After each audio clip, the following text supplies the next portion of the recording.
Bonjour tout le monde, ravi d'être avec vous aujourd'hui. Je suis là avec Quentin pour vous présenter le webinaire justement comment lancer une DNVB au sein d'un grand groupe. On va encore attendre quelques 2 minutes rapidement que les autres personnes arrivent. Juste rapide rappel du fonctionnement. Vous avez sur la droite de votre écran un chat sur lequel vous pouvez nous dire bonjour, nous dire qui vous êtes, ce que vous faites et aussi poser des questions. Et vous avez aussi un autre onglet sur la droite pour poser des questions. Donc, en tout cas n'hésitez pas. Nous, on est ravis de pouvoir vous présenter ça. On vous laisse juste une petite minute et puis après, avec Quentin, on va commencer.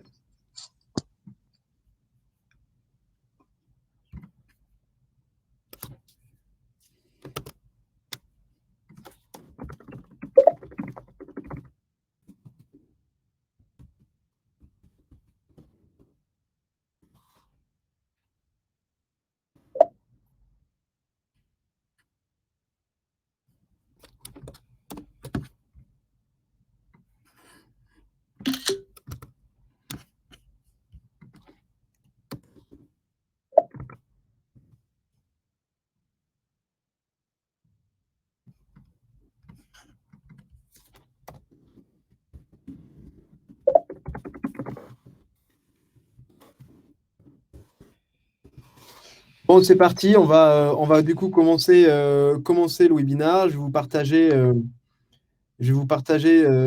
du coup mon petit écran pour que vous puissiez suivre la présentation.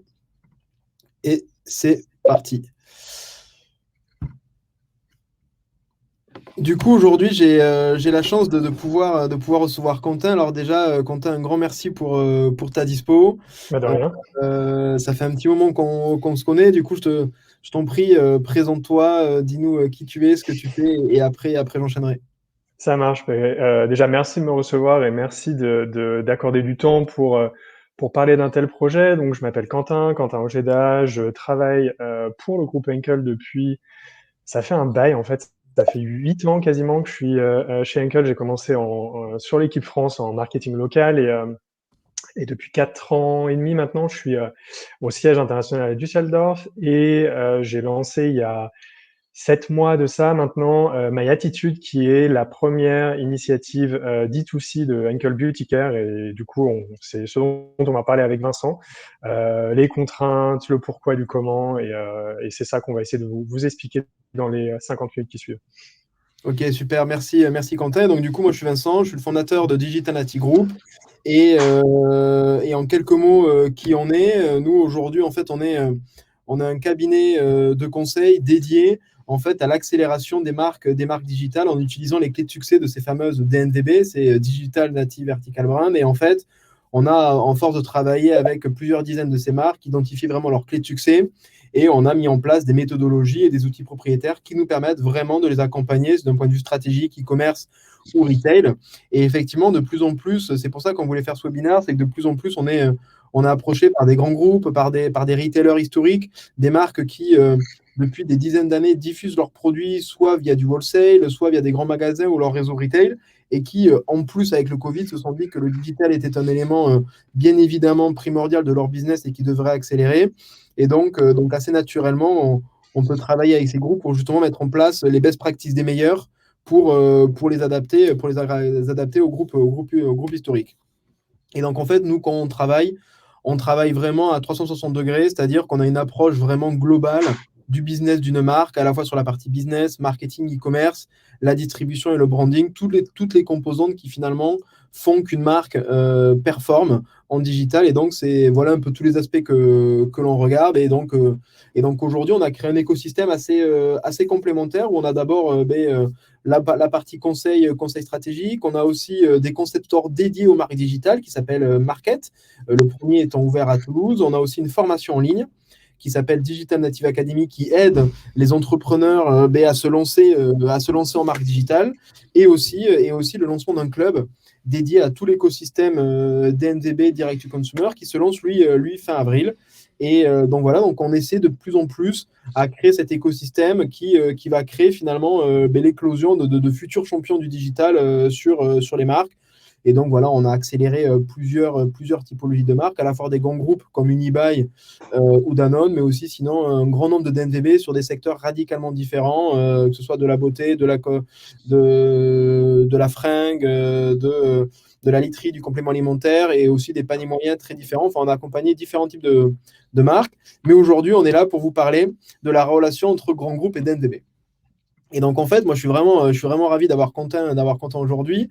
On va y revenir après sur tout le chemin qu'a pu connaître Quentin et My Attitude pour être lancé. Mais ce que je trouve passionnant, c'est que ça fait partie vraiment des groupes qui ont voulu vraiment avoir une initiative direct to consumer. Et pas que, d'ailleurs, on en parlera après, mais pas qu'avec My Attitude, avec vraiment aussi des initiatives d'acquisition et de partenariat assez forts. Mais en tout cas, l'idée aujourd'hui, c'est vraiment de vous dire comment en fait les grands groupes et les DNVB fonctionnent, mais surtout vous donner l'exemple concret de My Attitude au sein de Henkel. Alors déjà, en fait, on a appelé ça des ennemis intimes parce que finalement, c'est des gens qui se regardent beaucoup, mais qui finalement ont beaucoup plus de choses en complémentarité qu'en concurrent. Bien évidemment, ils attaquent les mêmes secteurs, la même typologie de cible la plupart du temps, par contre, de manière radicalement différente. Et surtout, il y a des grosses différences d'assets, c'est-à-dire qu'une DNVB elle va être réactive, elle va être rapide, elle va être en lien direct avec son consommateur. Par contre, le grand groupe, il va avoir une puissance financière, une puissance de frappe énorme pour se développer à l'international rapidement, un réseau physique très fort. Et donc en fait, c'est des ennemis, mais qui, on va le voir juste après, ont finalement beaucoup de liens aussi entre eux. Toi, Quentin, je sais que le process, tu vas nous l'expliquer après. Toi qui es depuis très longtemps chez Henkel, comme tu disais, dans ce beau grand groupe et qui a lancé une NVB, comment tu vois un peu la relation? Parce que là, tu as créé cette marque chez eux, mais tu as aussi, pendant très longtemps, avec les marques que tu lançais, regardé et fait des veilles sur justement ces NVB qui se lançaient. Et donc, du coup, comment tu trouves cette relation finalement entre ces deux interlocuteurs? Bah, je pense ennemi intime, c'est effectivement une bonne définition parce qu'en fait, d'un point de vue grand groupe, en fait, on fantasme à mort les DNVB pour plein de raisons assez évidentes. C'est super trendy, c'est cool, ils arrivent à faire des paniers moyens et là, je parle vraiment purement retail, hein, donc il faut imaginer quand on vend des produits qui sont allez, 15 euros max peut-être pour du face care et au minimum, et là, point de vue allemand, 1 euro quand on parle de gel douche ou de déo. Donc, on a vraiment des valeurs faciales qui sont assez faibles et des paniers moyens faibles. Donc, on regarde ces grands groupes, on se dit, ouais, les mecs arrivent à vendre des produits pour 2, 3, 4 fois le prix qu'on fait nous. Ils ont un branding qui est absolument canon en général, c'est trendy, ils sont plus rapides que nous, donc on a cette espèce de relation on les envie, on fantasme vachement, et on se dit, ok, essayons de prendre le meilleur de ce que ces mecs et de ce que ces gens font, comment on peut intégrer le meilleur de ces marques-là dans nos marques historiques, et c'est là où en général on a évidemment les freins habituels, les process, dont on va détailler après, mais effectivement, j'ai lancé auparavant Nae, qui est pas une marque, c'est pas une DNVB, c'était un lancement entre guillemets classique, la première marque bio de Henkel Beauty. Et on s'est déjà beaucoup inspiré sur la manière de créer la marque, sur la manière de co-créer avec des consos. On s'est vachement inspiré des DNVB, sans en faire une DNVB. J'irai pas jusque là, mais en tout cas, il y a plein de best practices où on se dit on peut être un peu plus consumer centric, on peut être un peu plus rapide. Pour vous donner un ordre d'idée, un lancement moyen d'une grande marque dans un grand groupe, c'est des temps de développement et de lancement de 2 à 3 ans. Nae, on l'a fait en 12 mois, 13 mois à l'époque, ce qui est pour une marque classique retail qu'on a lancée dans plusieurs pays en Europe, ce qui est déjà super rapide. C'est pas aussi rapide que DNVB, évidemment, mais c'est aussi un plus gros portefeuille, etc., et une plus grosse complexité. Mais déjà, on a essayé de s'en inspirer sur des lancements classiques. Et aujourd'hui, si on met vraiment, on y va à pieds joints dans le D2C, c'est parce qu'on se dit qu'il y a beaucoup de choses à apprendre et beaucoup de choses à scaler sur notre base business qui est très gros, mais qui doit évoluer aussi vers plus de digital, plus de consumer centricity, etc. Puis il y a surtout un sujet aussi, Quentin, que tu évoquais aussi juste avant, c'est le scale, c'est-à-dire que finalement, des grands groupes comme les vôtres, faites des milliards, vous voyez ces DNVB qui sont super belles, super trendy, mais qui la plupart ne dépassent pas les 20-30 millions, et tu te dis, OK, 20-30 millions, en fait, c'est même pas le BP que je dois faire en année une, en fait. Et donc, en fait, il y a des investissements par rapport au CA cherché qui sont parfois décorrélés de la réalité que les DNVB connaissent et qui, par rapport à vos objectifs, moi je me souviens, j'avais discuté un jour avec un gros groupe de cosmétiques qui me disait, mais nous on cherche des boîtes qui vont faire les 500 millions ou les milliards, sinon en fait ça ne nous intéresse pas, quoi. Bah, en fait, on a des thresholds de complexité, etc. quand tu fais des lancements. et typiquement, tu vois, tu lances pas une nouvelle marque si, comme tu l'as dit, BP de première année, c'est au moins 20 à 50 000. En fait, ça va dépendre du scope de ta marque. Si c'est hyper mainstream, si tu lances juste en Europe ou si tu te dis, OK, c'est un lancement North America et Europe, mais on passe de ces chiffres-là, quoi. C'est du 20 à 50 millions en target année 1. Donc complètement différent de ce que je connais en ce moment avec My Attitude. Enfin, il y a il y a un énorme job en fait d'éducation aussi à faire en interne parce que tu regardes pas les mêmes KPIs, t'as pas la même vitesse de développement. Enfin, c'est un changement de mindset complet en fait à faire. Pour moi déjà parce que j'ai pas été habitué à travailler comme ça et aussi typiquement pour les gens à qui je reporte. Ok, super, merci. Et donc en fait, justement, on va y revenir après, mais nous, on a listé trois types d'opérations financières qui peuvent exister avec les grands groupes et les DNVB. Il y a aussi la partie partenariat, que je sors de là, qui peut être des collabs, des partenariats commerciaux, mais là, je parle vraiment d'opérations financières. Il y a déjà toute la partie acquisition, hein, c'est-à-dire que on a pas mal quand même de grands groupes qui vont petit à petit acheter des DNVB. On va vous citer plusieurs exemples après, mais ça s'est beaucoup vu aux États-Unis. On commence à le voir en France un tout petit peu, mais c'est encore très léger. Bien évidemment, la prise d'equity, c'est-à-dire la prise de participation capitalistique dans des DNVB, qui est super intéressant parce que ça leur permet d'apprendre un minimum, puisqu'ils sont quand même un peu aux côtés de la DNVB, sans non plus dépenser des montants énormes pour l'acquérir. Et enfin, il y a aussi la partie incubation, c'est-à-dire comment lancer en interne des initiatives. Et finalement, aucune de ces parties, que ce soit acquisition, equity ou incubation, doit être, comment dire, singulière. Chacune peut être lancée au sein d'un même groupe parce que chacune a des objectifs vraiment très différents. L'acquisition, on veut aller chercher de nouveaux clients, on veut tuer la concurrence, on veut aller chercher un produit que l'on n'a pas réussi à faire. L'equity, on est plutôt en position long-termiste, on veut regarder, on est un peu passif. Et après, il y a par contre l'incubation où là, on se dit, il y a un pari à faire.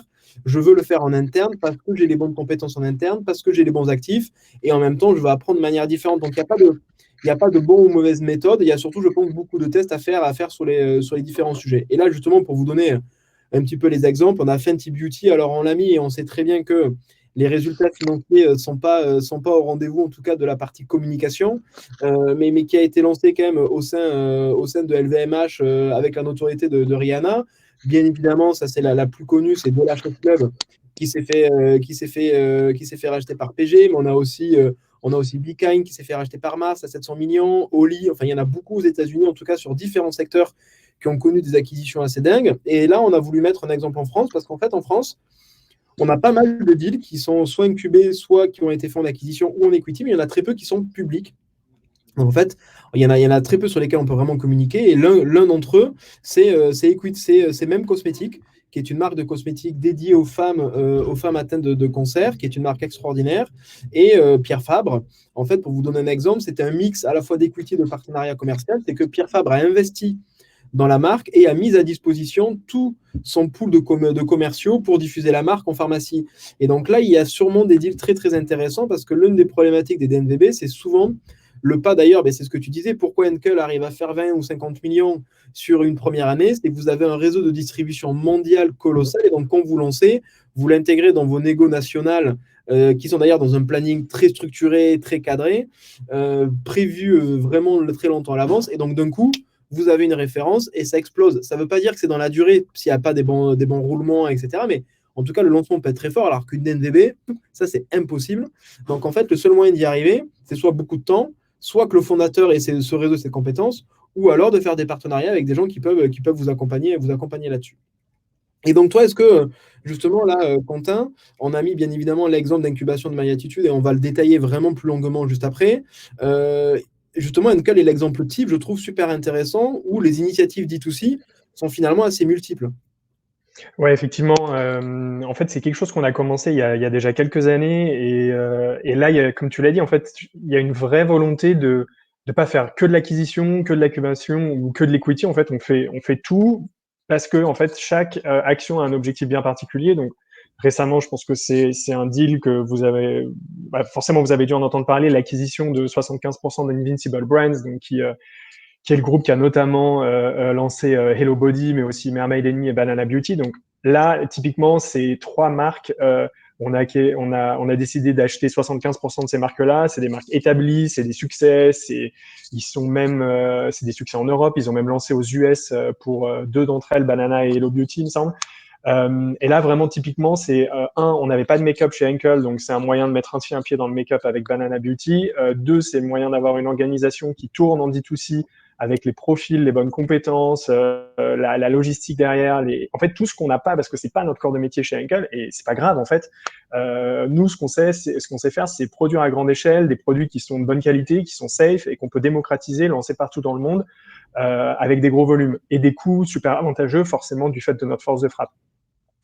Et là, du coup, avec cette acquisition, en fait, on vient directement remplir un gap qu'on avait dans notre portefeuille, dans nos compétences. Equity, c'est comme tu l'as dit, quelque chose qu'on fait sur des plus petites boîtes, avec des petits investissements. C'est plus pour aller chercher des nouvelles technos qu'on pourrait potentiellement démocratiser ensuite sur des grandes marques. Je pense à Schwarzkopf, hein. Tout le monde connaît Schwarzkopf, c'est énorme. Si on trouve une super startup qui a une nouvelle techno de réalité augmentée, par exemple, pour tout ce qui est produits capillaires, pour tout ce qui est styling, etc., c'est quelque chose où on se dit, OK, on peut investir des billes là-dedans et dans un temps 2, c'est quelque chose qu'on roll out sur Schwarzkopf, qui est une marque, voilà, il n'y a pas besoin de travailler l'awareness de Schwarzkopf. Et incubation, on va y venir en détail avec MyAttitude. Il y a d'autres projets en interne. On a même créé complètement un incubateur. Et là, il y a deux choses. Il y a soit l'incubateur 100% interne, où là, c'est aussi difficile parce qu'on a les mêmes freins en fait du grand groupe.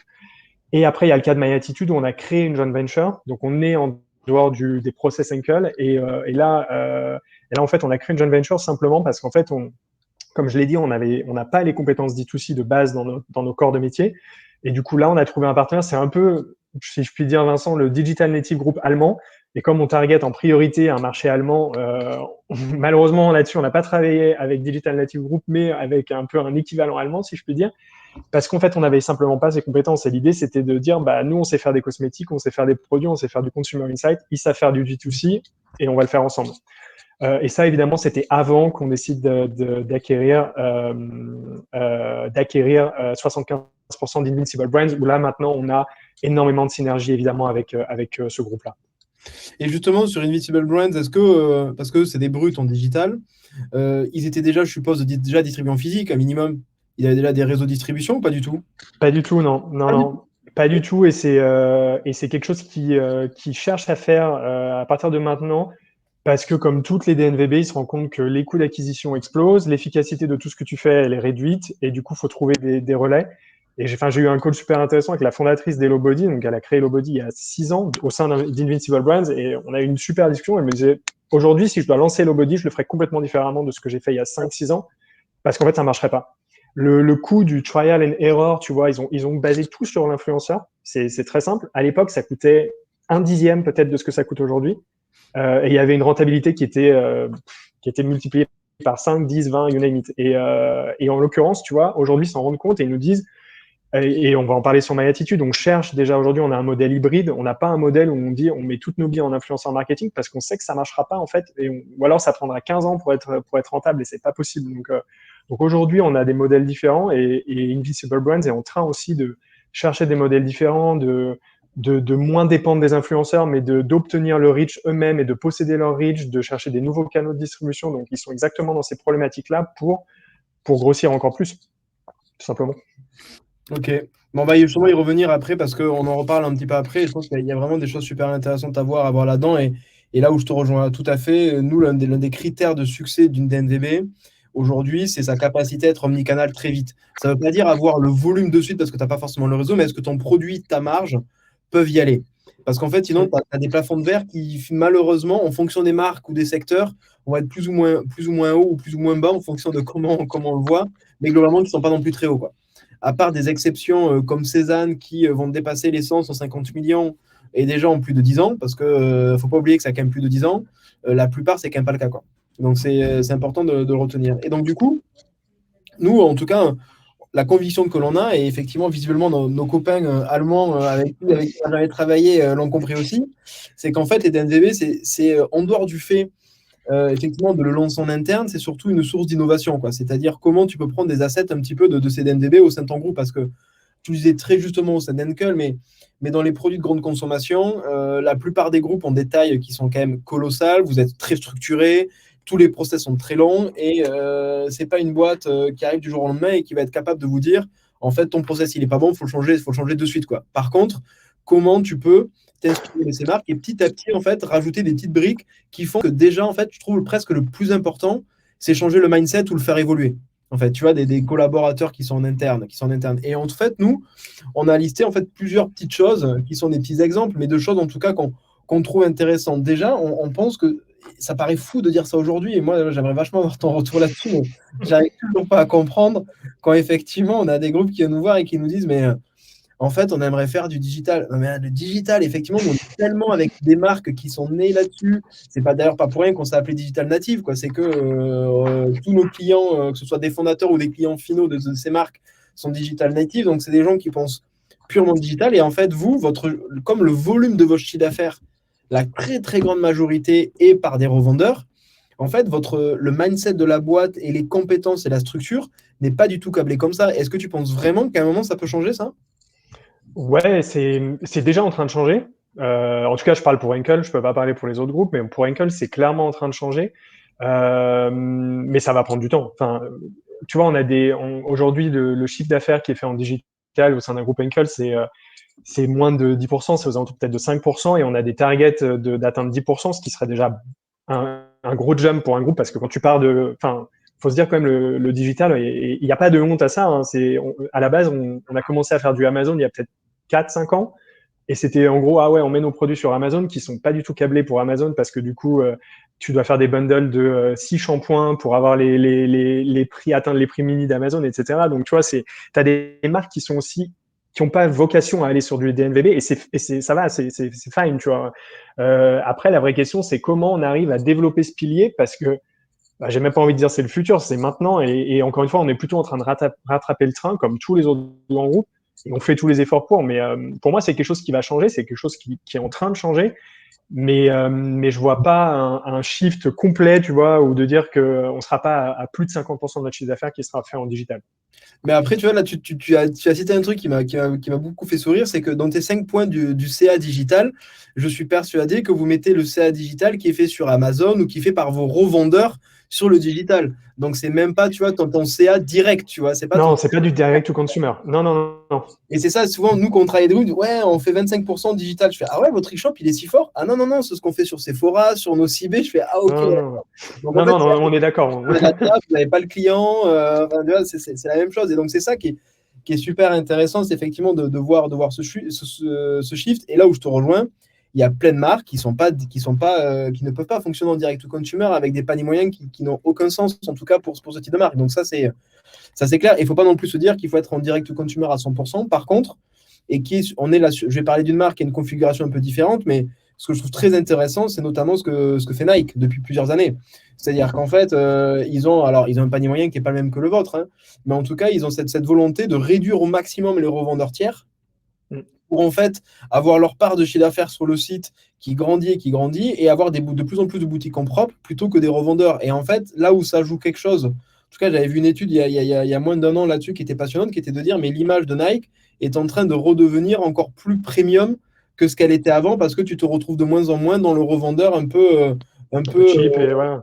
cheap, tu vois, que tu peux retrouver un peu partout, quoi.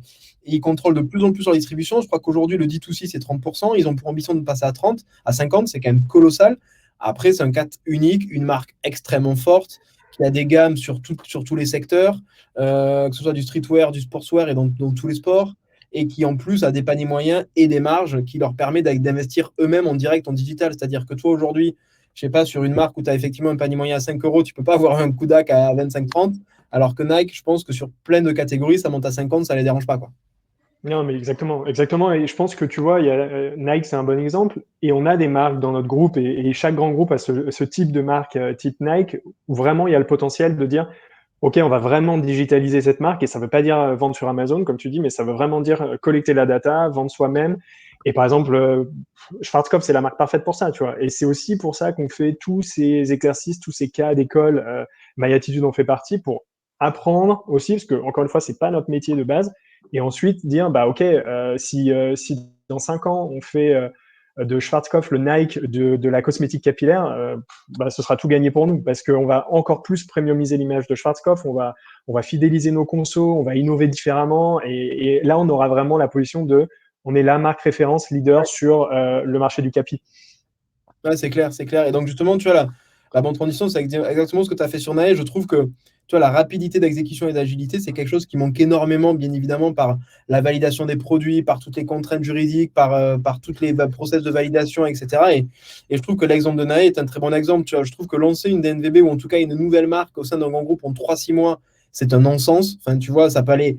Mais tu vois, mais par contre, avoir un délai de 8, 12, 16 mois, déjà, c'est très solide, quoi. Et ça, je trouve que ça passe par les partenaires avec lesquels tu bosses, c'est-à-dire des partenaires plus agiles et aussi plus rapides. Ça passe par un mindset un peu différent. Et ça, je trouve ça super intéressant ce que tu as réussi à faire Sonae. Et si tu devais nous dire deux, trois trucs qui ont été game changer dans cette capacité à la lancer si rapidement, ça serait quoi en dehors de bien évidemment ta grande compétence à beaucoup bosser et à faire des choses super? Ça serait quoi? Non, je pense qu'il y a un truc que dans un grand groupe, tu peux pas négliger, et c'est aussi le cas pour My Attitude. Il faut que tu aies un support à 100% de ton top management. En fait, si tu convaincs les bonnes personnes et si tu as les bons parrains suffisamment haut dans l'organisation, ensuite, en fait, tout devient plus facile. Et pour moi, si je dois te dire un truc, c'est ça, parce que Nae, en fait, il y avait une conviction qu'il fallait aller sur le bio. Il y avait une conviction qui était partagée par tout le monde, par notre CMO à l'époque, par notre CEO, vraiment par le board, en fait. Et en fait, on nous a dit, bah, OK, on vous donne un peu une carte blanche. Dites-nous ce que vous voulez, dites-nous de quoi vous avez besoin. Si on peut pas produire de manière classique, on va chercher des autres partenaires pour produire, pour être plus rapide, pour avoir des plus petits volumes, pour être plus agile. Et en gros, à partir de là, on a monté une task force, et task force, souvent, enfin, j'ai une mauvaise image de la task force, parce qu'il y a tellement de task Ouais, force dans les grands groupes task où, force égale comité de pilotage. ouais, voilà, et ça va nulle part, en fait. Mais là, pour le coup, c'était vraiment une task force où, concrètement, on a lancé la marque en 12 mois, donc il y a clairement eu un rendu. Et tu vois, et c'était après mettre les bonnes personnes. Et tu l'as mentionné, le mindset. Ouais, on a des systèmes qui peuvent être rigides, mais en fait, si tu as la bonne personne qui connaît le système et qui a envie de t'aider à aller de A à B, bah, tu peux toujours runcer le système. C'est triste à dire, mais en fait, tu peux toujours trouver un raccourci, tu peux toujours trouver un moyen, mais il faut les bonnes personnes qui ont les bonnes compétences du groupe, parce qu'en fait, si tu connais pas le groupe, tu vas te prendre tous les murs possibles et inimaginables. Donc, c'est la bonne connaissance du groupe, la bonne connaissance des process, pour pouvoir expliquer pourquoi, en fait, tu dois faire contre le process, et le sponsor du top management. Ça, c'est hyper important aussi. Mais finalement, c'est super intéressant parce que même sur une orga comme la vôtre, en fait, on en revient à l'humain, quoi. Au final, on en revient juste à l'humain, quoi. Ok, C'est hyper important. ok, super.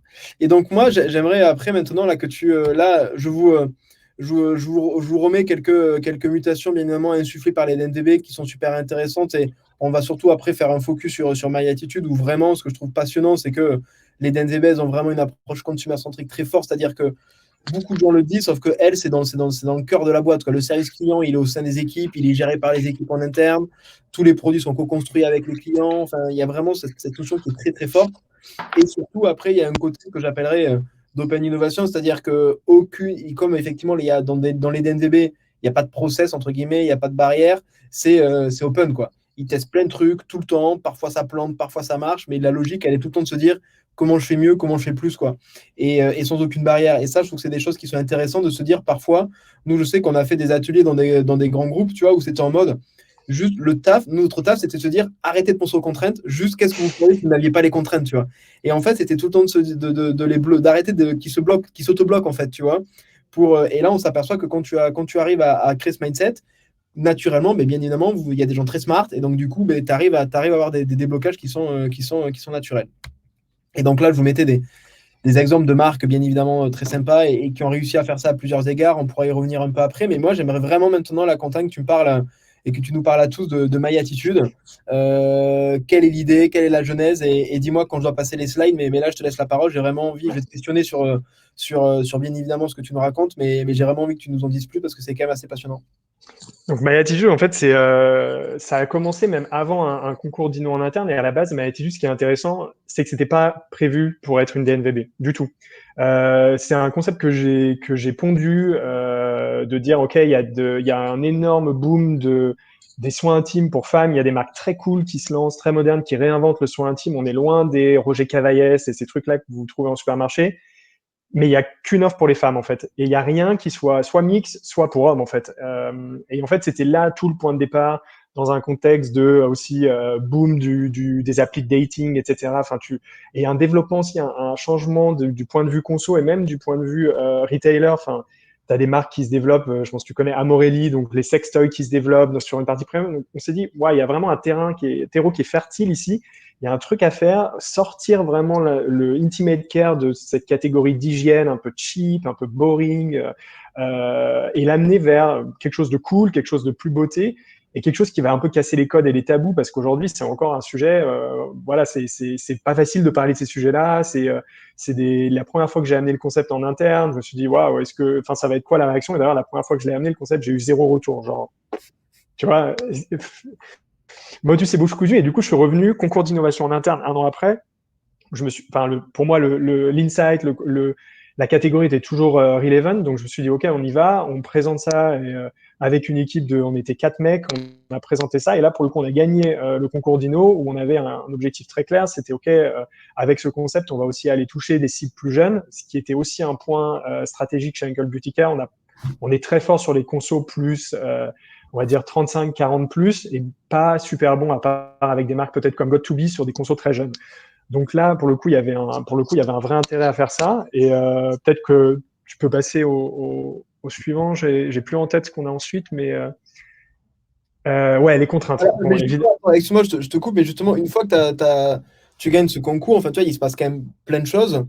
J'ai envie de dire, tu vois, where is it going, tu vois, c'est-à-dire, qu'est-ce qui se passe après, quoi, parce que, tu vois, entre eux, vous êtes 4 mecs à présenter un produit comme ça, qui a 1 an avec globalement à pas émoustiller grand monde, tu vois, qu'est-ce qui se passe, quoi. Ouais, donc qu'est-ce qui se passe? Là, on a le fameux support du top management, comme je te disais, qui nous dit OK, allez-y les gars, lancez. Et là, tu vois, c'était un peu le love project. Et là, c'était vraiment, on était en mode startup. On avait notre job tous les 4. Enfin, moi, j'étais encore sur Nae et j'avais suffisamment de taf parce qu'on lançait une nouvelle marque. Et ça venait en top. Donc, on bossait soir, week-end, machin. Et là, comme je te dis, c'était pas un DNVB. Donc, on a essayé de le lancer. Et là, première erreur, on a essayé de le lancer de manière classique, entre guillemets. Donc, approche classique, on est au global, on parle à nos pays, tu parles à tes marketing directeurs des pays, tu leur fais un super argu pour qu'ils puissent aller voir Carrefour, DM, etc. Et là, en fait, tu as des premières contraintes qui sont OK, mais on a 0 expérience, on n'est pas présent dans ce rayon. C'est quel rayon d'ailleurs? Où est-ce que tu mets? C'est le rayon des déos, c'est le rayon intime, c'est le rayon des capotes. Enfin, et c'est quoi les volumes? C'est quoi les rotations? Et parce qu'on t'as pas de data, t'as rien. Et en fait, on me dit c'est quoi les benchmarks? Ben, en fait, il y a pas de benchmark parce que personne ne fait des soins intimes pour hommes, tu vois.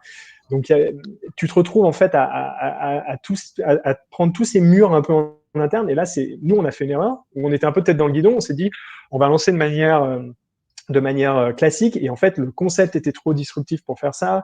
Il fallait tester, donc il nous fallait des petits volumes. C'était pas adapté. C'est pas ce que nous on sait produire. Et en fait, on pouvait pas le lancer correctement si on le lançait de manière classique. Et c'est là où on a commencé encore une fois, c'est là où l'humain est important, où le réseau est important, parce que tu parles aux bonnes personnes qui te disent, non, mais en fait, pourquoi pas le lancer en D2C? Et c'est là où en fait on a vraiment fait un step et où le projet est devenu concret. Mais on s'est pris, je pense, 6 mois d'aller-retour, de murs en interne, mais tu es sûr du concept, tu veux pas retester, faut pas faire un concept qui soit un peu plus soft, un peu plus, tu vois, un peu moins provocateur, etc. Et en fait, ça aurait été une énorme connerie d'ailleurs, parce que tu vois, du coup, tu aurais fait un Roger Cavaillès bis, et c'est surtout pas ce qu'on voulait faire. Et ouais, et là, tu vois, c'est assez marrant parce que j'avais aussi joint le webinaire que vous avez fait avec Louis de Merci Andy, et il flaguait un nombre d'erreurs qu'ils avaient fait aussi au lancement. Et tu vois, là, on était même avant le lancement, et je te dis, la première erreur, c'était de vouloir le lancer de manière classique. Et ça, c'était une énorme connerie parce qu'on n'aurait jamais, le projet serait juste mort dans l'œuf, quoi. Ok. Ok. Et tu veux que je passe la slide ou tu veux que tu veux... Ouais, je pense qu'on a une autre slide de contraintes, parce qu'on en avait beaucoup quand même. Ouais. Et du coup, ouais, là, les contraintes, on a un peu mélangé, mais oui, effectivement, le go-to-market, on se dit, il y avait une crainte de se dire, si tu lances de manière classique, quelles sont les rotations? Si ça tourne pas assez, bah, problématique, tu peux te faire virer du rayon après 2, 3 mois. Et évidemment, on voulait pas tuer le projet, on voulait pas en faire un flop. Donc l'idée, ça a été de se dire, ok, poussons vraiment, faisons la première initiative D2C avec cette marque. C'est un concept qui a un fit parfait pour le D2C, la target group fit à 100% également. Mais là, une grosse contrainte qu'on avait, c'est le manque de compétences. Et c'est pour ça que là-dessus, on a décidé d'aller sur sur la création d'une joint venture avec un partenaire extérieur. Donc, c'est à ce moment-là, en fait, tu t'es pas dit, je prends des consultants qui vont m'aider. Tu t'es dit, il faut aller plus loin, il faut avoir quelqu'un, tu vois, qui va vraiment m'accompagner dans la création, quoi. Alors, il y a une étape intermédiaire. Effectivement, il y a une étape intermédiaire de dire, OK, il nous manque des compétences, qui peut nous apporter ces compétences? Et là, on avait en gros, pour faire simple, deux options. Tu avais le consulting un peu classique, EY, les gros groupes de consulting qu'on connaît. Et là, en fait, c'était pas faire une DNVB parce que, ça coûte un bras. En consulting, c'était 2 ans de réflexion ou quelque chose comme ça, et tu lançais ta marque à horizon 3 ans. Sachant qu'on s'était déjà pris 1 an d'aller-retour en interne, de murs, etc. Donc, du coup, ça fait très long quand même pour une marque qui est censée être agile. Et après, on avait l'autre option qui était du coup un partenaire extérieur qui a déjà lancé des D2C, qui a un réseau de chaînes Insta type un peu l'équivalent de 9gag allemand, si je peux trouver un parallèle, et qui en gros te dit, bah ok, nous on a une communauté qui fit parfaitement avec la target group de la marque, donc on peut faire directement même des tests. C'est pas des chaînes Insta qui sont brandées, mais on peut leur montrer des designs, on peut leur montrer des concepts, des noms, on peut déjà impliquer des potentiels futurs consos dans le développement. On a déjà lancé des D2C, et bah voilà, si on s'associe, on peut lancer en 9 à 12 mois. Et du coup, on a choisi cette option-là parce qu'on s'est dit, OK, là, on va vraiment mettre les mains dans le cambouis, quoi. On va vraiment apprendre ce qu'on fait, qu'est-ce qu'il faut faire pour lancer une D2C, et on va pas faire 2 ans de consulting qui vont pas nous amener à lancer une marque, quoi. Mais du coup, tu es quand même en train de dire que même avec une validation du projet, c'est quand même toi, ou en tout cas plusieurs personnes dans la boîte, qui ont eu une conviction très très forte d'aller se battre et d'aller lancer le projet, quoi. C'est-à-dire que ça avait été validé, on trouvait ça cool, mais s'il n'y avait pas eu toi et d'autres personnes dans la boîte surmotivées, en plus de leur taf, ça ne se lançait pas, quoi. Donc Non, non, non, ça c'est évident. Non, c'est un peu galvaudé, mais résilience, je pense que c'est le mot-clé. Ce projet, il aurait dû et pu mourir 15 fois, et au final, bah voilà, on a lancé, on a 5 employés maintenant, on est en ligne depuis 6-7 mois. Mais ouais, si on s'était dit, ah, ok, c'est chiant, il y a encore des contraintes, on s'est pris un mur, on aurait pu arrêter après 1 mois, tu vois. On aurait dit, ouais, c'est cool, on a gagné notre concours d'innovation en interne, et ça s'arrêtait là. Et donc ouais, non, il y a résilience, et il y a beaucoup de réseaux, d'approcher les bonnes personnes, et qui t'aident à passer les étapes que tu n'arrives pas à passer toi-même à ton niveau. Et comment s'appelle la boîte avec laquelle tu avais bossé? Il y a une question de Laurent qui pose la question. Ouais, la boîte s'appelle Pioneer 10, Pioneer 10, parce que c'est une boîte allemande. Ils ont lancé des marques qui aujourd'hui sont essentiellement actives sur les marchés allemands, qui n'ont pas encore internationalisé. Donc je pense que peu de gens enfin, je pense pas que les gens connaissent Pioneer. Oui, je ne les connaissais pas. Quand tu m'en as parlé, je ne les connaissais pas. Ouais. Ouais. Ouais, voilà. Ils sont experts du marché allemand, et nous, évidemment, c'est notre cœur de marché. Donc on a lancé en Allemagne, Suisse, Autriche, et ouais, donc Pioneer 10, Pioneer 10. Et ok. Et du coup, mais sur ce lancement, comment du coup je vais pas te dire comment c'est structuré la JV, mais comment se structure l'équipe aujourd'hui de la boîte? Parce qu'en fait, toi, tu faisais partie à l'initiative avec une équipe sur le projet. Aujourd'hui, c'est quoi l'équipe au sein de la boîte? Et du coup, c'est quoi aussi la vraie relation que vous avez au quotidien? Parce que c'est une joint venture, donc ils actionnent, enfin, ils sont comme actionnaires. Mais en même temps, enfin, comment ça fonctionne, quoi? Tu vois, c'est quoi sans aller dans le détail du deal financier, bien évidemment, Mhm. mais toi, dans le fonctionnement Euh, opérationnel, quoi. non, la manière dont on l'a fait, en gros, on a commencé à bosser avec Pioneer, du coup, en janvier 2020, du coup, et on a lancé en septembre. Et là, en fait, on avait un accompagnement complet des équipes Pioneer, donc des experts influenceurs, des experts paid social, des experts website. Donc, en gros, ils nous ont accompagnés pour faire la phase de lancement, toute la préparation, la phase de lancement, etc. Retester le concept avec leur communauté. Je vois une question. On a aussi testé avec nos panels conso. Donc, on a fait toute une batterie de tests pour le coup. Mais en gros, ils nous ont vraiment accompagnés parce qu'on n'avait pas ces connaissances-là. Et jusqu'à, on va dire, quelque part, genre novembre-décembre, donc aussi, on va dire, les 3 premiers mois du lancement. Et maintenant, on a une équipe qui est complètement dédiée My Attitude. Et c'est un point que tu as mentionné auparavant, notamment avec le customer care, etc., qui doit être intégré dans l'équipe. Et ça, c'est un no-brainer, en fait. On pouvait pas continuer à... Et moi, c'est pareil, je bosse à 100% pour My Attitude. Je suis pas sur d'autres marques Henkel et by the way, je fais My Attitude. En fait, il nous faut une équipe qui soit à 100% dédiée à My Attitude. Et ce qu'on a fait, en fait, en travaillant avec ces gens-là, on a vu, OK, le type de compétences, le type de profil dont on avait besoin pour, en fait, recruter des gens qui maintenant sont des employés My Attitude. Donc on a 2 influenceurs managers, on a Ekrem qui gère le paid social, on a une nouvelle personne qui vient d'arriver pour tout ce qui est customer care et CRM, et maintenant c'est des gens qui sont intégrés à 100% dans l'équipe. Donc on a disons Pioneer et Henkel en back office, si je puis dire, et ça c'est un luxe qui est incommensurable parce que toutes les startups n'ont pas cette chance-là. Mais quand j'ai besoin de R&D, de légal, de tout ce qui est fonction support, qui en général coûte aussi très cher, bah, j'ai le support de Henkel. On a aussi du support IT stratégique de Pioneer. Mais maintenant, on construit vraiment une équipe, et c'était aussi un des objectifs du projet, au-delà du BP qu'on a et des objectifs financiers qu'on a. Mais justement, là où il y a quelque chose de super intéressant, c'est que imaginons la marque cartonne, c'est en plus une super opération financière, tout le monde est content. Mais imaginons, elle n'atteint pas les objectifs souhaités, ne serait-ce qu'en termes d'acquisition de compétences, tu vois, si tu restes au sein de Henkel ou que les équipes, tu vois, qui sont chez MyAttitude restent au sein de Henkel, c'est quand même, en termes de formation, il n'y a pas mieux, quoi. C'est-à-dire, vous y êtes vraiment allé, vous avez mis les mains dans le cambouis, et donc, du coup, vous pouvez être vraiment des porte-étendards extraordinaires finalement, tu vois, pour les marques qui sont au sein du groupe. Enfin, ça, ne serait-ce que ça, je trouve ça super intéressant parce que tout le passage que vous avez eu de 9 mois et là de 6 mois de rollout, c'est quand même extraordinaire, je pense, en cours d'expérience, quoi. Donc, Ouais, tu avais déjà lancé des marques, ça fait 10 ans que tu es chez Henkel. Je pense que là, ta courbe d'apprentissage, elle a été super intéressante, quoi. bah, et c'est là où aussi, tu vois, c'est cool d'être dans une boîte qui a décidé de se transformer. Et c'est le cas de beaucoup de groupes, mais je pense qu'Henkel, et là je prêche un peu pour ma paroisse, mais je pense qu'Henkel fait un. Enfin, tu vois, plein de fois on m'a demandé, même toi, je pense que tu m'as demandé, ouais, t'es encore chez Henkel, ça fait combien d'années? Mais en fait, à chaque fois, tu fais des trucs différents. Et là, en l'occurrence, enfin, c'est tellement différent que personne ne l'a fait avant au sein du groupe Henkel, même pas seulement de Henkel Beauty Care. Et effectivement, c'est hyper important parce que il y a un objectif financier, certain. Il y a un objectif clair et net qui est transformation culturelle de la boîte, acquisition de nouvelles compétences. Et c'est là où c'est très différent de lancer une DNVB dans un grand groupe versus, par exemple, j'imagine Louis quand il a lancé Merci Andy il y a quelques années. Parce qu'en fait, nous, on a ce double objectif de dire oui, on a un BP, ouais, on a un objectif financier, mais l'objectif de compétences, de transformation, d'attractivité du groupe Henkel, il est au moins aussi important que l'objectif financier, en fait. Et c'est ces deux choses-là que je dois développer.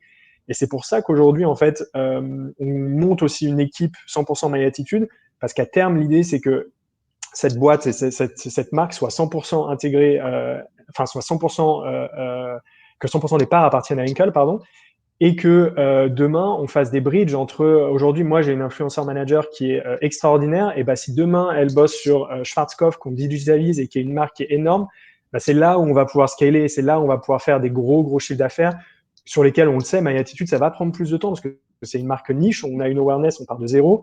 Et si moi, je recrute des talents digitaux qui ensuite peuvent bosser sur des grosses marques établies, bah, là, on va vraiment faire un game changer pour ces marques-là.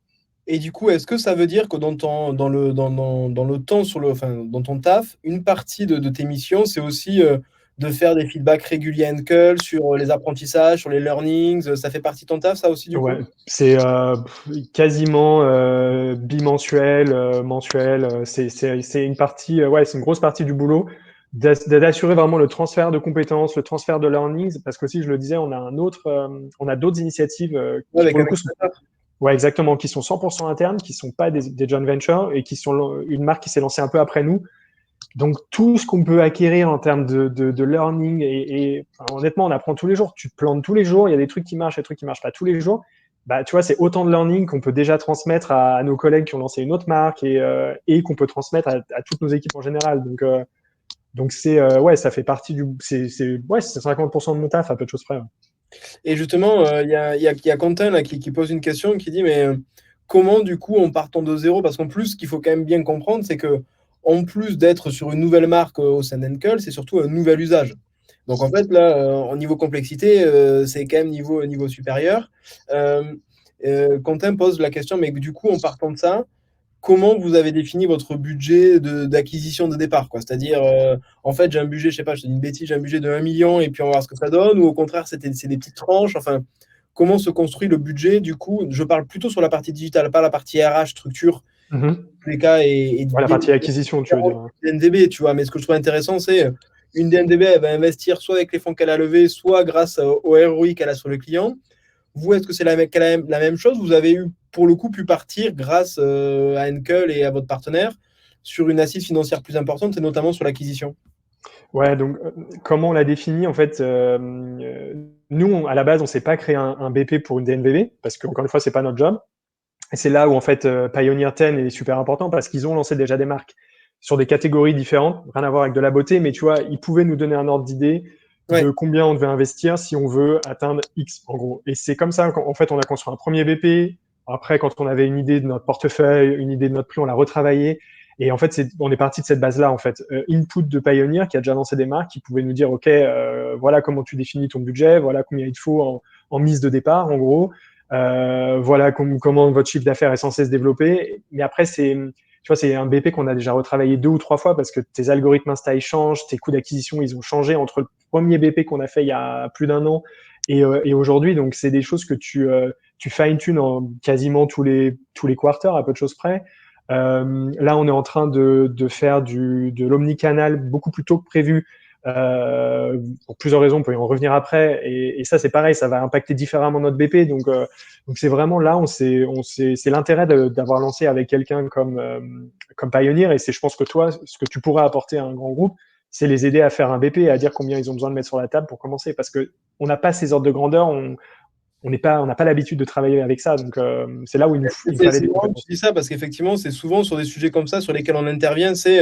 Mais c'est quoi, comment on fait un PNL, comment on fait un budget de D2C, comment on répartit les investissements, c'est quoi un bon CAC, c'est quoi un bon repeat, c'est quoi mon panier moyen. En fait, c'est toute cette mécanique financière qui est aussi là pour rassurer finalement justement les décideurs dans la boîte, quoi. Se dire, là, tu peux y aller jusqu'à ce point-là, tu peux investir, là, attention, Exactement. c'est pas bon. Et c'est ça qui est intéressant. Il y a une question d'Edgar qui est super intéressante. Merci beaucoup, Edgar. C'est comment tu définis, à ton avis, c'est quoi l'objectif moyen-long terme pour ton board, quoi. Je vais intégrer cette marque, en faire une nouvelle catégorie de distribution de produits et du coup en faire une marque à la Henkel internationale, multidistribuée. Why not que ça soit juste des best practices. Alors je suppose que le plus bel objectif, c'est que ça intègre Henkel, que ce soit une super marque à dizaines de millions, comme Henkel sait le faire, et que ce ne soit pas que des best practices. Mais est-ce que c'est écrit, entre guillemets? Est-ce qu'il y a des engagements, c'est officieux, officiel? Enfin, est-ce qu'il y a des choses là-dessus? Alors, j'ai un BP, donc c'est écrit noir sur blanc. Donc sans donner les chiffres, ouais, l'objectif c'est une intégration et il y a un call option qui est prévu en 2024. Donc il y a une même deadline très claire de quand Henkel peut acquérir en gros 100% des parts. Et il y a un objectif financier qui est très clair et qui est super ambitieux. Donc en gros, si je vais même un level plus haut que My Attitude, avec toutes les initiatives D2C, l'acquisition de Invincible Brand, l'objectif en fait, sur Henkel Boutique, on a deux piliers qui sont le retail, donc les marques que vous trouvez chez Carrefour et autres, et le professionnel, qui sont les marques Schwarzkopf professionnel, etc., chez vos coiffeurs. L'idée, c'est de créer un troisième pilier qui soit le D2C. Évidemment, tu as des marques retail qui vont jouer un peu dans le D2C aussi, mais comme on l'a dit, problématique de panier moyen, etc., c'est pas forcément adapté, à part pour certaines marques. Mais l'idée, c'est qu'à terme, avec toutes nos marques, y inclus My Attitude, on ait un troisième gros pilier qui soit un pilier D2C. Alors, ça prendra du temps pour être au même niveau que le retail en termes de chiffre d'affaires, évidemment, mais c'est l'objectif. C'est aussi un énorme pilier d'image. Et pour répondre entièrement à la question d'Edgar, si c'est simplement un projet de best practice, ça le sera si la marque ne se développe pas et ne scale pas comme on l'a prévu. C'est évidemment pas l'objectif. L'objectif, c'est que la marque se développe sur nos core countries qui sont Allemagne, Suisse, Autriche et plus largement en Europe. Et on pourra parler peut-être d'autres continents, mais ça, je pense, c'est un horizon 5 à 10 ans, pas avant. Et si ça se développe pas comme c'est censé se développer, à ce compte-là, ça deviendra plus un projet de best practice et d'intégration de talents qu'il faut pas négliger parce qu'aujourd'hui, encore une fois, on a une équipe talentueuse, on a des gens, des profils qu'on n'a pas au sein d'Enkel. Et donc, il y aura cette partie-là aussi. Mais à date, aujourd'hui, l'objectif, il est très clair. C'est financier et learning, compétences. Ok, trop bien. Et justement, alors, je sais que tu en as un peu parlé, mais du coup, tu as déjà parlé pas mal de la partie planning, donc je pense qu'on n'a pas besoin d'y revenir. Sauf si tu veux rajouter quelque chose là-dessus, Quentin? Non, je pense que c'est une bonne overview de se dire, OK, ça a commencé quand même en 2017 et avec tous les murs un peu qu'on s'est pris à un moment, on s'est vraiment dit, so, where is this going? Tu vois, tu Ouais, te dis, super. et ça prend quand même du temps. Tu vois que si tu prends vraiment la jeunesse du tout premier concept, malheureusement, ça n'a pas pris 9 mois pour lancer. Après, il y a eu une bien meilleure efficacité sur les 12 derniers mois, mais ouais, le message, c'est que bah, si vous avez un projet dans lequel vous croyez, qui est relevant, allez-y, quoi, parce qu'en fait, les grands groupes sont beaucoup plus flexibles qu'on peut le penser. Et si tu trouves les bons parrains, bah, tu peux le faire, quoi. Ok.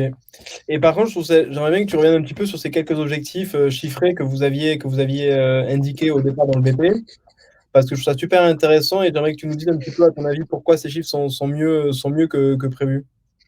Ouais, donc lancement 9-12 mois, ça, pas besoin d'y revenir. On l'a fait malgré le Covid qui a été un gros impact en termes de sourcing, c'était un peu galère. Non, quelques objectifs, on va pas dévoiler tout le BP, mais par exemple en coût d'acquisition sur Paid Social, on s'était fixé un objectif à peu près à 25 euros et on est aujourd'hui, on navigue à 20-25, donc on est à l'objectif, voire meilleur. Et là, typiquement, en fait, je pense que la raison pour laquelle on a atteint cet objectif, c'est qu'en fait, moi, on m'a donné carte blanche pour bosser avec qui je veux. Et là, bah, on a testé 2 partenaires sur le paid social, de petites agences, et au final, on bosse avec c'est une agence ou même un mec en one man show en fait qui est carrément intégré à notre équipe et avec qui on bosse et qui est un expert du paid social. Et je pense que là, la clé de succès, c'est de dire, Henkel a su prendre du recul et nous dire, OK, les gars, vous avez un objectif, on vous donne une certaine manne financière pour commencer, vous avez un BP, et maintenant, allez-y, quoi. Et vous allez certainement vous planter, il y a des trucs où vous allez performer, et il nous laisse vraiment carte blanche pour Et tester, ça, c'est et ça, c'est la clé. c'est aussi passionnant, c'est-à-dire c'est vraiment de se dire, le fait d'avoir cette structure à côté te permet aussi de travailler avec des gens non moins conventionnels et donc avec des personnes qui ont, mine de rien, déjà a priori coûtent moins cher, déjà, Déjà. et surtout vont être plus flexibles, vont connaître vraiment les méthodes, vont eux-mêmes vraiment faire le taf, tu vas pouvoir discuter avec eux au quotidien de leurs problématiques. Et ça, mine de rien, ne serait-ce que ça, c'est tout bête. Je suppose que tu n'as pas un process de 3 mois de référencement fournisseur, etc. Et donc, Et du coup, tu gagnes en agilité, ne serait-ce que par cette structure, quoi. c'est ça, parce que pour ceux qui bossent dans les grands groupes, vous connaissez, vous avez votre pool d'agences qui sont checkées par purchasing, il y a 3 mois d'onboarding.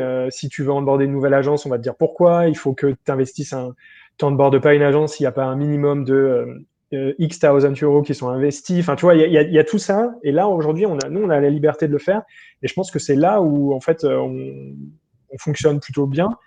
Et le panier moyen, qui est aussi qui était pour nous un truc hyper important, parce qu'encore une fois, en retail, les produits, je l'ai dit, ça va de 1 à 15 euros max, tu vois. Et là, on bosse avec des paniers moyens de 50 et plus, hein. Mais en moyenne, on est aux alentours de 50. Et là, typiquement, pourquoi ça fonctionne? Simplement parce qu'en en fait, on a su aussi réagir assez vite. On avait créé des packs, évidemment, des sets, des routines, mais on avait créé que des grosses routines. Tu vois, on s'est vu un peu trop beau, je pense. On s'est dit, ah, trop bien, on va vendre des routines à 90 euros ou les produits seuls. Et en fait, on s'est dit, putain, il manque une offre intermédiaire. Et ça, c'est un truc où, en interne, il te faudrait un temps de réaction, il te faut des process, etc. Là, nous, on a créé on a créé des packs intermédiaires, tu vois, aux alentours de 40-50 euros pour les premiers mois, pour que, tu vois, les consos puissent se dire, OK, je teste à moindre coût. Et ça nous a permis de développer un panier moyen qui, au début, était plutôt aux alentours de 30-40 euros, ce qui n'est pas dégueu, mais qui était en dessous de l'objectif. Ouais. Mais ça a été une première étape. Et aujourd'hui, on a pas supprimé ces packs-là, mais on les pousse moins, on les active moins, et on a changé aussi un peu aussi en termes de pricing, parce qu'on a le contrôle, évidemment. Et là, on pousse aujourd'hui nos packs qui sont plus des packs à 80, 70 euros, etc. Et c'est là, en fait, maintenant, on arrive à scaler ce panier moyen. Et voilà, on est déjà aux alentours de 50. Et je pense qu'on a encore de la marge pour aller encore plus haut. Mais tu vois, ce qui est aussi très intéressant là-dessus, c'est que vous avez, à mon avis, sur votre CMS, donc le site que vous utilisez, pas utiliser la techno cadre de Encode, vous avez eu la liberté de prendre quelque chose de plus flexible, que vous-même vous pouvez toucher au quotidien. Enfin, finalement, c'est revenir à la base, quoi. C'est-à-dire pouvoir mettre le main dans le cambouis dans ce que vous faites au quotidien et pas dépendre de 50 000 personnes intermédiaires, quoi. Et Ouais. ça donne, quoi, effectivement. Et en fait, c'est vraiment utiliser le meilleur des deux mondes entre Pioneer qui a ses connaissances, que ça soit en connaissances en termes de personnes qu'il te faut dans la boîte pour que ta DNVB fonctionne, connaissances en termes de techno, en termes de parce que pour le coup, moi, je suis pas capable de créer un site internet, c'est pas mon job. Je sais faire des concepts, mais tu vois, c'est là, j'apprends évidemment, mais à la base, j'aurais pas su faire sans eux. Et tu prends le meilleur de Henkel qui t'aide en légal, en product development, qui t'aide. C'est pas rien, tu vois, mais en structure. Moi, j'ai managé des lancements de marques dans plusieurs pays. Si t'es pas un minimum cadré, tu peux aussi très vite te retrouver en rupture de stock. Tu peux te retrouver avec plein de merde aussi ouais, à petite échelle en fait sur une startup. Et je pense que moi, j'apporte aussi plus cette vision aussi structurée du grand groupe, mais adaptée encore une fois à la flexibilité d'une startup. Ouais, c'est clair, c'est clair. Et du coup, tu m'avais mentionné effectivement la diversification des canaux plus rapidement que prévu. Ouais. Du coup, parce que ça, c'est la force pour le coup d'Enkel. Ça, vous le faites en direct, vous le faites via Enkel. Comment c'est structuré? Et ben, en l'occurrence, on le fait complètement décorrélé de Henkel. D'accord. Donc ça se fait pas plus vite que prévu parce que je suis allé voir Henkel et je leur ai dit, hey, les gars, mettez-moi en relation avec Sephora. Pas du tout.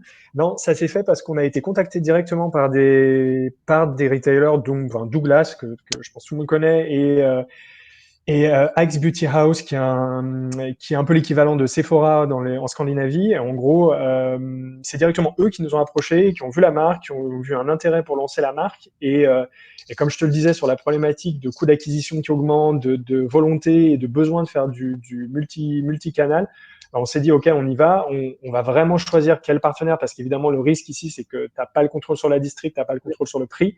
Mais encore une fois, les négos vont bon train et ça se passe très bien. Et on a le même objectif, en fait. Il y a un objectif de création de valeur. Il y a un objectif de faire croître la marque qui est le même objectif de Douglas et de My Attitude. Donc, en gros, ça se passe très bien. Mais en l'occurrence, on le gère. Moi, je gère le compte Scandinavie et ma collègue managing director gère Douglas. Donc, c'est plus une histoire de langage parce que je parle pas allemand. Mais en l'occurrence, je gère le compte Scandinavie moi-même et là-dessus, c'est complètement décorrélé de Henkel. Tu vois, nous, on avait travaillé justement, on avait accompagné le groupe Danone pour lancer une marque. Et justement, ils voulaient avoir une marque qui soit distribuée dans ce qu'ils appelaient, eux, les uncomfortable channels. C'est-à-dire vraiment les endroits où ils ne sont pas naturellement, quoi. C'est-à-dire sortir de Monoprix, sortir de Carrefour, aller dans des circuits tiers qu'ils ne connaissaient pas via des nouveaux produits ou de nouvelles références. Et ça, finalement, c'est un peu le cas aussi. Finalement, grâce à Complètement. l'habitude, Henkel, en fait, va aller dans des circuits de distribution auxquels il ne pourrait pas aller avec ses produits classiques que tu retrouves dans la grande distribution généraliste, en fait. Complètement, parce qu'aujourd'hui, Henkel, on n'est pas chez Sephora, on n'est pas chez Douglas, on n'est pas chez Axe Beauty House, comme je mentionnais, qui est en positionnement, c'est l'équivalent de Sephora. Et en fait, ils savent que derrière My Attitude, il y a Henkel, mais c'est pas des négos Henkel, c'est des négos My Attitude. Et en tout cas, moi, ça m'ouvre une porte. Si demain Henkel veut dire, OK, on veut lancer chez Douglas, je peux aussi ouvrir la porte, je peux aussi faciliter ça. Donc, il y a d'autres bénéfices aussi à la fin pour les marques Henkel, pour le groupe Et ils savent Henkel. quand même que c'est Henkel derrière, tu leur dis. Euh... Henkel, statistiquement, ils sont pas censés savoir qui est derrière, tu vois. Donc, Ouais, ils sont pas censés savoir, mais ça se sait parce que Douglas, ils sont basés à Düsseldorf, donc comme Henkel, donc c'est un tout petit monde. Et Axe Beauty House, la CCO est une ancienne Henkel, donc si tu veux, c'était ouais. dur de le cacher. Donc là, c'était des cas précis un peu. Ouais, il y a pour le coup. Mais après, ça nous porte pas préjudice du tout. C'est pas en mode ah ok, il y a une colle derrière, du coup on vous met des négos type on demande des marges qu'on demandera à des grands groupes. On leur dit ok, il y a Henkel qui a des parts dans la boîte, ok, mais voilà, nous on est My Attitude, c'est une entité légale différente, et ça nous porte pas du tout préjudice, au contraire. Ok, super. Et après, je crois que sur la fin, effectivement, tu voulais un petit peu reparler d'Unditable Brands, mais on en a déjà pas mal parlé. Moi, j'ai une dernière question. Après, je laisserai aussi les gens qui participent au webinaire nous en poser. Moi, ce que j'aimerais voir, c'est toi, du coup, qu'est-ce qui t'a. Parce que comme tu le disais, tu as lancé la marque, en fait, en ayant déjà pas mal de boulot à côté. Pour te connaître depuis un petit moment, je sais que tu t'y files. Donc, il y a quand même du tas. Qu'est-ce que, à un moment, c'est quoi qui t'a drivé pour essayer d'être game changer au sein du groupe? C'est te disant vraiment, un truc peut-être très personnel. Je veux créer ça chez Henkel pour prouver que tu vois, je peux le faire. C'est ce côté aussi. J'aimerais être entrepreneur, mais je suis pas prêt à prendre tous les risques. Là, c'est l'entre-deux qui est parfait parce que j'ai une certaine sécurité et je crée tout. C'est je kiffe tellement le produit ou l'usage du produit que je me bats pour y aller. Enfin, parce que finalement, quand je vois toutes les étapes, moi, ce que je retiens, c'est qu'effectivement, il y a eu beaucoup d'humains qui a fait que tu as réussi à lancer le projet. Mais globalement, tu as dû quand même pousser des murs un paquet de fois, quoi. Et donc ça, il y a quand même un driver derrière. C'est quoi, ça a été quoi ton driver derrière? Parce que je pense que dans les gens qui écoutent, il y a sûrement des gens qui sont dans la même posture que toi il y a 1 an, 2 ans, en arrière. C'était quoi, toi, les drivers pour y arriver? Je pense que ouais, le premier driver, c'est que je sortais du fameux lancement de Nae, qui était en soi un projet un peu entrepreneurial au sein d'Enkel, parce que c'était complètement différent d'un lancement classique. Et en fait, au sortir de ce projet, je me suis clairement posé la question, qu'est-ce que je fais maintenant, en fait? Et c'est une vraie question. Et ouais, en fait, cette idée de faire des choses. J'aime l'idée de me dire, je fais un truc qui n'a pas été fait avant. Tu vas te prendre des murs, tu vas certainement te planter un paquet de fois, mais au final, c'est hyper intéressant. Tu apprends, en fait. Et c'est la raison aussi pour laquelle ça fait quasiment 8 ans que je suis chez Henkel, parce que à chaque fois, je me suis retrouvé dans un job. Et ça peut paraître un peu galvaudé de le dire, mais j'étais pas dans ma zone de confort. J'ai dû apprendre des nouveaux trucs. Et c'est ça, pour le coup, qui m'a drivé. Et le deuxième driver, c'est que j'étais super convaincu du concept, en fait. Il y avait des data conso qui étaient clairs. Il y avait des exemples de marques hors de nos marchés, des marques US qui cartonnaient sur ce segment-là, sur cette transformation de tout ce qui est hygiène intime et plus loin même de tout ce qui est wellness, les topics aussi de plaisir, type la marque Amorelli, qui est un énorme exemple, un Ouais. super succès. Enfin, qui aurait cru qu'une marque de sextoy pouvait performer à ce point-là? Et en fait, tu vois, j'étais juste super convaincu que ça faisait sens, en fait. Et après, je me dis, si un projet comme ça peut apporter au groupe, que ça soit du business incrémental, que ça soit des compétences, des talents, et aider ce groupe à se transformer, bah, je me dis, le job, il sera atteint, quoi. Ok, ok, super. En tout cas, un grand merci, Quentin, pour ton temps. C'était un plaisir de préparer ce webinaire avec toi et qui participe. En tout cas, Avec j'espère plaisir. que tous les auditeurs auront appris différentes choses. N'hésitez pas à nous contacter, soit directement Quentin sur son LinkedIn si vous avez d'autres questions à lui poser, ou nous directement via mes coordonnées pour développer vos business et vos activités direct to consumer. En tout cas, un grand merci pour votre confiance, pour votre écoute. Et tous ceux qui se sont inscrits et qui étaient présents recevront le lien de replay juste après. Donc en tout cas, un grand merci Quentin, un grand merci à vous tous et je vous souhaite une très bonne journée. À très bientôt. Merci, à bientôt. À bientôt. Ciao.